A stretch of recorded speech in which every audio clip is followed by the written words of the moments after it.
Good morning, Mr. Romany Rye. I come up here 24 years ago, uh, April the 14th or 13th, what it was. And when I come up here, I bought a bit of ground over Doriscombe's Lee. And I got in co with a fella called John Brown. Now, he's the man who got me to run his quarry for him. I took it over. And he had a lot of plant. Funny enough, up on this farm where I'm living now. And he was a trash to come up here to get it. So at the time, because I was Marsfousen mad, I had a whole Marsfousen, a transit truck. So he said to me, "Here, boy," he said, that's the way he spoke. He said, "I got a lot of gear," he said, "up on a farm." I said, "Oh, yeah." He said, "But I can't go up and get it," he said, "because they're going to kill me." I said, "Who is it?" He said, "Some people called Baker Brothers." I said, "Oh, yeah." I said, what's the matter with it, John?" "Now," he said, "they're rough buggers," he said. "They'll beat me up." He said, "Would you go up and get it for me?" He said, "If you go up and get it," he said, "there's a lovely road roller up there, a swing shovel, and some big trench boxes, a lot of scrap there." He said, "It'd be 50, 60 ton. I said, "Yeah, I'll go up and get it." Jumped in the car. I was telling my Aunt Lizzie this story this morning. Jumps in the Marsfousen. I drives up on this farm where I'm living now. Drives up a lane. Sticks up the top. There they was. 6 fellas. So I drives up there. Gets out the car. I said, "I'm looking for Roger Baker."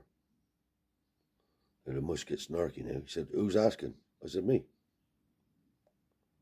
"What do you want?" he said. He said, "You're brave, aren't you, coming up here?" I said, "What do you mean, brave?" He said, "Well, look," he said, "there's 6 of us here." I said, "Let me tell you something, mate." I said, "Never mind 6.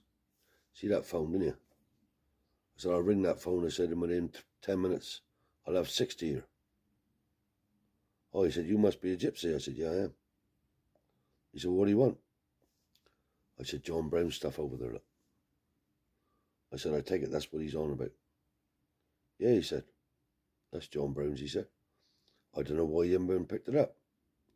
I said, "Well, I'm telling you that that's what I'm intending on doing." "Oh," he said. I said, "Don't want no trouble, mate." I said, "I'm not here for any trouble." So the situation diffused just like that. He said, "Where are you from?" I said, "I'm from Cornwall." Told him who I was. He said, "I knew a man in Plymouth called Ware, Tommy Ware." I said, "That was my uncle." "Oh," he said, "bugger me."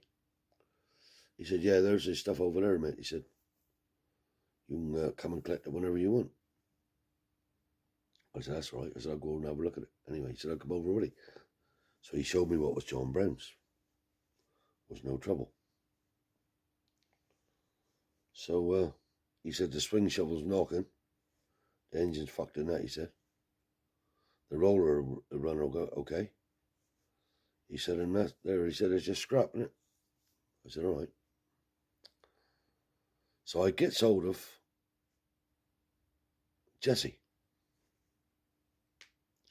At the time, he was working for Newbury's. So I said, "Jess, I got to have a swing shovel and some bins." He said, "What do you got?" I told him where the stuff was. "No problem," he said. So he sends me up a swing shovel and some bins. So I'm up there cutting this stuff up now. And I'm loading it in the bins as I'm cutting it. He comes up and picks it up. So this Baker bloke come over to me. He said, "Would you be interested in cutting that scrap up. He said, I got a fucking great heap of it over there, he said. I said, yeah, if the price is right. I said, I ain't working for nothing. He said, go over and have a look at it. Goes over, looks at it. And there is heap. I expect there was 100 ton there. So that's what I estimated in my own head. So I said, I'll give you $2,000 for it. Cash? I said, yeah, cash. He said, all right, have it. Anyway, I bought that. There was 100 ton there. So I was up there for several weeks, cutting it up. So now, come to get the roller on. So my cousin Eddie will tell you the story about the roller. I goes up there, and she's a twin cylinder Gardner in this roller. I wish I never ever sold this roller. I starts the roller up with a starting angle. Runs like a clock. I mean like a clock. So I'm driving the roller down through the farm. Gets out on the main road. I thought, I'll drive this yak home. So I gets myself a flashing light with a battery. Sticks this revolving light on the cab. I drives this roller home now. From here to where I lived then at the time was about 4 miles away. I drove the roller all the way home. Parking up in my place. At that time, Eddie bought himself a roll-on, roll-off lorry. Multi-lift lorry.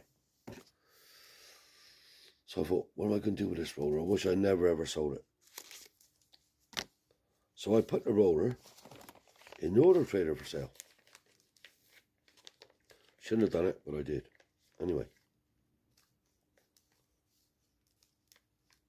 Puts the roller in the paper. I had a man ring me up from St. Austell. What is the roller? Told him blah, blah, blah. He said, I'll buy it. I wish I never sold it. Anyway, if you'll deliver it. I said, yeah, but I'm not delivering. He said, I'll put the money in your bank. I'll pay you, he said.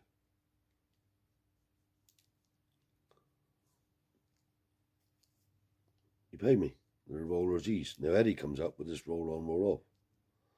So at the time, Jesse was having all the skips out of the paper mill.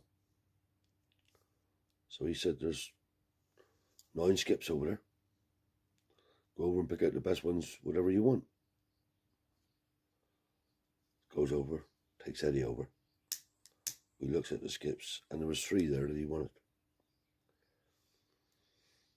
So he said, we'll make a flatbed, he said, out of one. I'll come up again, he said. We'll bring them back to your place. And we'll get the gasser and cut them down and weld them up. I said, all right. I said, would you deliver that roller for me down St. Austell? Yeah, he said, no problem. So that's what we done. I made the roll on, roll off flatbed, loaded the roller on, and he delivered the roller down there for me. But going back to the Baker boys, yeah, I had a good old screw, and with John Brown. And I ended up cutting the old swing shovel up as well, was there. So I was there for a while. And I think that's the first real good job that I had when I come up here. But they thought they was going to trash the man, you see, because there was a load of them. I went on my own. He said, you're brave. I said, not really. I said, I'll bring that number. I said, see that phone? I said, within 10 minutes. I said, I have 60 here, let alone 6. But then after he knew my name, and who my Uncle Tom was in Plymouth, there was no problem with nothing. But he's well known up here, see. He'd been done by the Environment Agency. And later on, when I bought this farm, he had come in here and done all this work and left it. And old Mrs. C. Bine, who I bought the farm off,